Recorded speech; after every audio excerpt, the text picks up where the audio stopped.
Jusqu'à 9h30, les choses de la vie avec Julia. Et ce matin, je suis en compagnie de Pascal Tréorel. Bonjour Pascal. Bonjour Julia, bonjour aux auditeurs et aux chiens. Oh, minou. Bon, vous êtes sans forme Pascal, je vois ça. Vous êtes éducateur dans le Calvados et les auditeurs peuvent bien sûr vous poser toutes sortes de questions concernant leurs animaux de compagnie, leurs chiens, leurs chats, éducation, alimentation, comportement. On vous attend au 02 31 44 48 44. Justement, pour commencer, on va accueillir Nathalie. Nathalie qui est dans le Calvados à Dozulay. Nathalie, bonjour. Bonjour.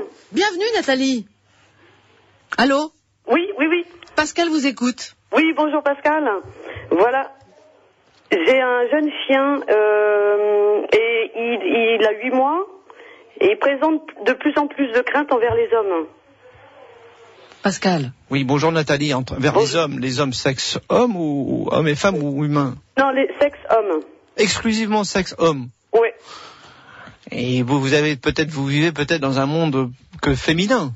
Non, il a l'occasion de voir des hommes quand même. D'accord. Mais vous avez des hommes qui viennent des fois à la maison. Oui. Bon, alors là, vous allez devoir faire peut-être une petite promenade en pleine campagne. Si ça n'est que vous avez demandé aux hommes si de Nathalie se laisse pousser la barbe, ça peut pas le faire? Si vous voulez. C'était une proposition, hein, Nathalie. Oui, on est d'accord. Non, c'est une question d'allure, vraiment. Il reconnaît parce que je me promène vraiment partout. Je vais en ville, je vais à la mer, et une femme s'approche, le comportement change complètement. Oui, alors, on peut expliquer en long et en large, Julia, c'est que le chien, lui, quand il nous voit, il a aussi l'odorat beaucoup plus développé et il va savoir si c'est un homme, si c'est une femme, et si c'est quelqu'un d'agressif, si c'est quelqu'un de peureux, si c'est quelqu'un de joyeux. Tout ça, ils arrivent à analyser énormément de choses. Alors, il suffit que le chiot, étant tout petit, ait eu une mauvaise expérience avec des hommes, il est possible, mais ça se soigne, entre guillemets, ça se modifie. Il est possible que le chien ait une appréhension à chaque fois qu'ils sont un type d'odeur un petit peu plus masculin. Donc là, il va falloir forcément l'éduquer pour aller vers les hommes, c'est-à-dire que le faire prendre en laisse par des hommes sans regarder le chien dans les yeux. Parce que souvent, c'est des chiens un petit peu timides et quand on les regarde dans les yeux tout de suite, je dirais que c'est comme un enfant qui a 7-8 ans, s'il y a un adulte qui nous regarde en face, oh là là, on a un petit peu peur, on ne sait pas trop où se mettre. C'est pareil pour le chien. Et puis, pour ça, c'est une chose. La deuxième chose, vous allez pouvoir faire jouer votre chien s'il est joueur. Est-ce qu'il est joueur, votre chien? Oui, alors, oui. Là, il faut demander à la personne de jouer avec le chien, mais de regarder le jouet et ne pas regarder le chien dans les yeux. Sans quoi on le dévisage. À la personne, un homme? Oui, un homme. Alors, au départ, ce serait bien, Nathalie, c'est que vous puissiez jouer avec l'homme qui est à côté, mais avec le chien, avec la balle du chien. Vous jouez normalement, l'homme est là, il regarde, et ensuite, vous allez donner la balle dans le même endroit, de façon à ce que le chien s'habitue à cet endroit-là à jouer, et se dire, peu importe, c'est un homme qui lance la belle affaire. Est-ce que l'homme doit mettre une jupe? Ce serait pas mal, mais bon. Mais il va généraliser, quoi. Après, ça va être... Oui, il peut généraliser. Mais là, ça se fait. Alors, on va parler de thérapie un petit peu comportementale dans le temps. C'est-à-dire que on peut pas le faire en une fois. Il va falloir le faire en plusieurs fois. Puis demandez à l'homme aussi de faire la cuisine avant. Il va vous faire un petit plat le temps que, le temps que vous êtes en train de jouer. Il faut le féminiser cet homme-là. Oui, mais c'est des hommes dans la rue en général, donc ça va être délicat de demander aux gens de la rue. Oui, non, mais là c'est une boutade. Mais par contre, il faut absolument l'habituer déjà dans son milieu, je dirais, son biotope, son milieu naturel, et puis ensuite transposer ça sur l'extérieur. Vous n'allez pas aller jouer forcément dans la rue, mais sur un stade, ce qu'on va appeler un terrain neutre, que le chien ne connaît pas, mais qu'il vous connaît bien vous et qui connaît bien l'homme qui est à côté. Et ensuite, petit à petit, on va pouvoir changer avec des enfants, hommes, femmes, qui se mélangent un petit peu, et ce serait bien que vous alliez dans un club. Cette adaptation, Pascal, peut se faire sur une durée, quelle durée? Plusieurs semaines? Alors, si on le fait par exemple 3 fois par jour, allez, en 15 jours, tout est bouclé. D'accord.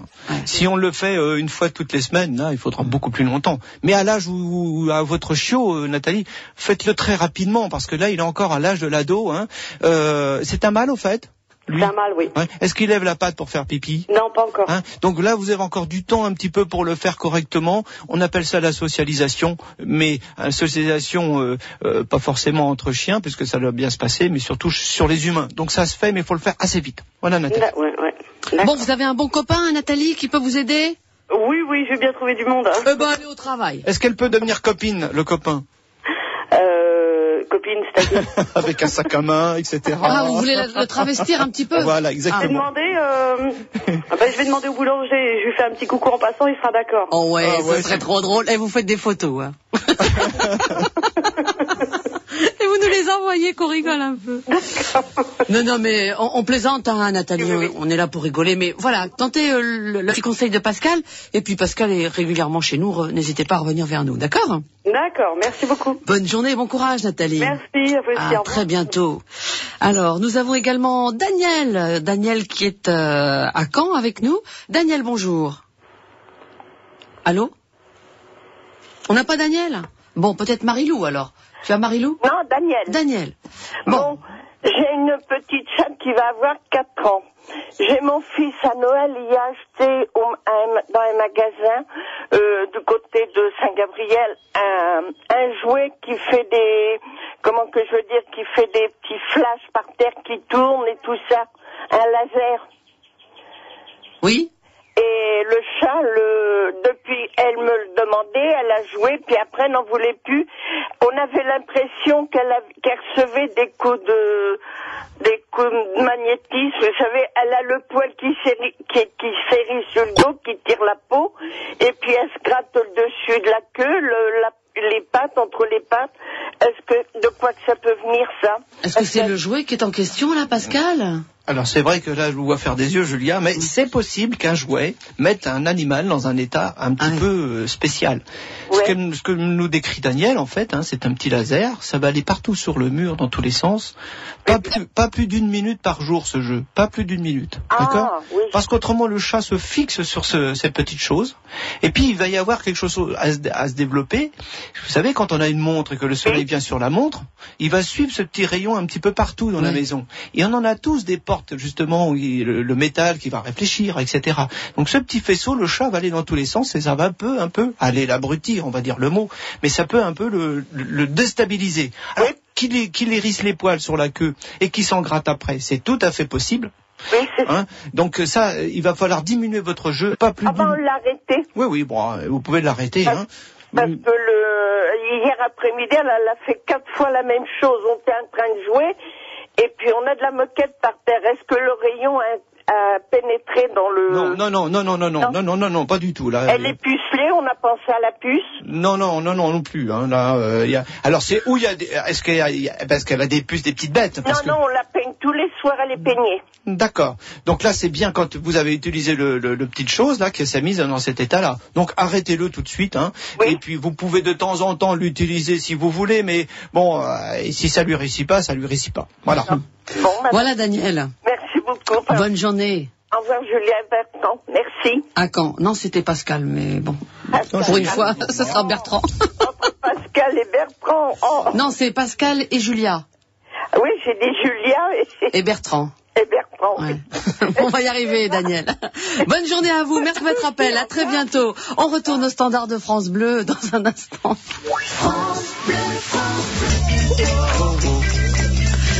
Sifflet sur la colline, c'est Jodassin. Jusqu'à 9h30, les choses de la vie avec Julia. Et vos questions concernant vos animaux de compagnie avec notre éducateur Pascal Criorel. Vous nous appelez au 02 31 44 48 44. On va accueillir Patricia qui est dans le Calvados à Noyer-Bocage. Patricia, bonjour. Bonjour. Bienvenue à vous, Patricia, on vous écoute.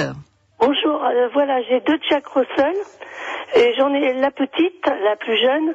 Quand elle me voit, elle saute sur moi et elle arrête pas de me mordiller le pull, le bas du pantalon.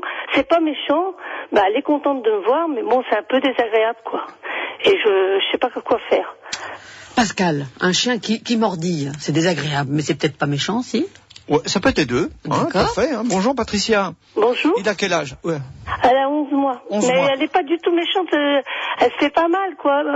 Elle a pas de dessous de méchanceté. Oui, non, c'est pas méchant, mais comme vous dites, ça manque d'éducation. Il va falloir faire quelque chose quand même, Patricia. Parce qu'on peut pas la laisser vous mordiller. Vous mordillez les mains, vous mordillez la peau ou que les vêtements? Non. Par exemple, une veste, elle va me mordiller le bas de la veste, le pantalon. Ça dure quelques secondes, mais c'est embêtant. Ouais, tout ce qui pendouille finalement. Voilà. À chaque fois, crac, on l'attrape et on le pince et on tire. Bon, Voilà. ça c'est du jeu. Ça n'est aucune agressivité, ça n'est que du jeu. Donc on va pouvoir modifier le truc, c'est-à-dire que et diminuer un peu l'effet d'avoir des vêtements qui pendouillent comme ça. Hein. Et puis on va pouvoir prendre une balle au moment où, parce que c'est des chiens joueurs, hein, les Jack Russell souvent. Hein. Ah oui. Donc là, vous pouvez prendre une balle et au moment où le chien va vouloir sauter sur votre vêtement, vous allez jeter la balle pour faire diversion. Et là, le chien va se poser une question. Qu'est-ce que je fais? Je prends le vêtement ou je prends la balle? Et vous vous occupez plus du chien, mais occupez-vous de la balle pour fixer son attention sur la balle. Ça, en 2 jours, ça va être réglé. C'est-à-dire que vous allez le faire 3, voire 4 fois par jour, prendre la même veste. Vous savez que ce chien, il va systématiquement sauter dessus. Avant qu'il ne saute, on jette la balle, on jette la balle, on jette la balle. Le chien va se dire, bon, personne ne s'intéresse plus du tout à ce vêtement, mais s'intéresse à la balle, je m'intéresse aussi à la balle. Allez, oui, 2-3 jours, ce sera fait. Voilà pour vous, Patricia. Vous tentez le petit jeu de la balle, d'accord? Pas de souci. Je Bon. vous remercie beaucoup. Bonne journée, à très Merci bientôt. à vous aussi. Au revoir. Au revoir. Les choses de la vie. 02 31 44 48 44. Marie aussi est avec nous. Marie dans le Calvados à Troarn. Bonjour Marie. Bonjour Julia, bonjour Pascal. Allez, on vous écoute. Moi, c'est mon chien. Alors, on prend les clés, il aboie. Le téléphone sonne, il aboie. On a le malheur de dire, on se lève, on s'en va, il aboie. Il aboie pratiquement tout le temps. Pascal, comment lui clouer le bec à celui-là? Elle est bonne celle-là. Eh ben Marie, bon Marie, bonjour. Ça va pas être sérieux, c'est difficile quand même. Hein. Bon, les aboiements c'est embêtant, il y a vous et puis il y a les voisins et puis bon, on est au téléphone, il aboie, il est en train de jacter sans arrêt, ça suffit quoi. Hein. Alors oui, il y a des colliers anti-aboiement et je voudrais savoir d'abord la race du chien que vous avez. C'est un Malinois et il a 9 ans. Ah oui, alors donc là, et puis c'est pas d'aujourd'hui qu'il fait ça. Non, il se calme que quand on lui monte la muselière, quoi.